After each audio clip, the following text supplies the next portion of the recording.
My sister-in-law wants me to hand over my baby because she can't have children. Now she's saying I stole her child. I, 36F, have been married to my husband for over 10 years, and he has a sister. Let's call her Sophia. There has always been some jealousy and resentment from Sophia. She has consistently felt that I have the life she wanted, not necessarily with her brother, but in terms of marriage, family, job stability, etc. I have 3 kids, 10F, 8M, and 3 months F. She got married last year, and they decided to start trying for a baby. Unfortunately, she was told that she can't have children naturally. Understandably, she was devastated and the family comforted her as best as we could.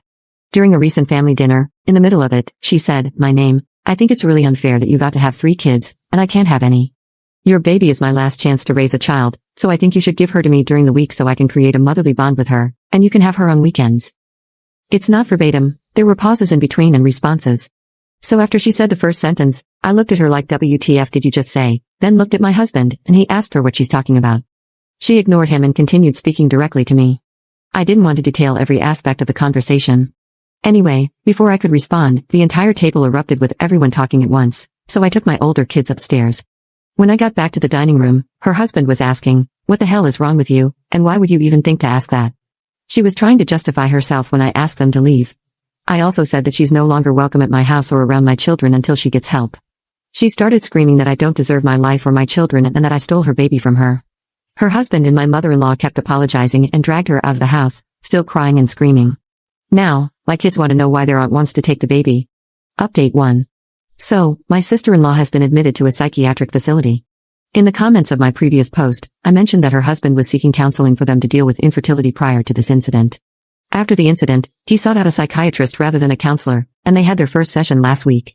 I didn't get the specifics of what happened, but basically, she made some statements that the psychiatrist felt indicated she was a danger to others, specifically my baby and me, and she was placed under an involuntary hold.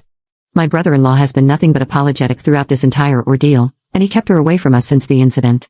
Our mother-in-law was staying with them to keep an eye on my sister-in-law, and a couple things happened. First, she tried to leave the house in the middle of the night, and when questioned why, she said it was to see her baby.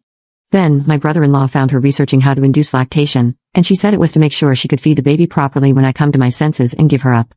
I'm grateful for all the advice that was offered on my last post, as some of it was really helpful. We won't be moving, as it's not feasible for us at the moment, but we have taken extra steps with security both at home and at the kids' school and daycare. We already have a security system and cameras because there has been a trend of house break-ins in our area lately. No one has the code or keys to our house, not even the in-laws, so we're safe on that front. Unfortunately, a restraining order won't happen because it will take a lot more than this to justify requesting one. We've never relied on her for childcare or pickups, so she's essentially a stranger to the daycare and school. This entire situation is taking a toll on the family, but my mother-in-law, father-in-law, and brother-in-law are taking care of Sophia, and my husband and I are focused on ensuring the safety of our immediate family and minimizing the effect on the kids as much as we can. Update 2. I've had a few messages asking how things are going, so I decided to update. I have not seen my sister-in-law since the incident happened, and I also blocked her on all of my socials. My in-laws have been amazing throughout this entire situation and are not sharing any information about our family with her. Unfortunately, she still remains fixated on my baby. She tried to find out where the daycare is and even threatened to hurt herself if my in-laws didn't tell her. This led to another stint in the psych ward. She wrote me a letter begging me to be fair and let her see her baby. I didn't actually receive the letter, though. My mother-in-law read it and just gave us the gist of its contents. Sophia's husband is working with her psychiatrist to see how best she can be helped, but he has said he doesn't know how long he can deal with this, but he's giving it 6 months to see if she improves.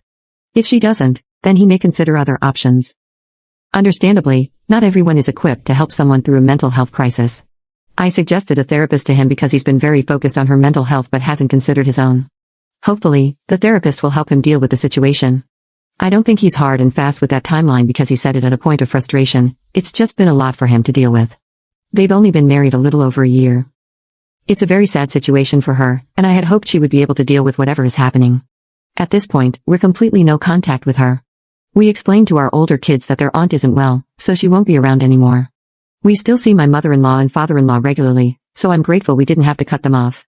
We spent the holidays with my family, and it was all very nice and uneventful. We're still on alert in case she escalates, but the hospital where she's warded isn't near us, and they don't live near us either. So we've accepted this as our new reality and are operating accordingly.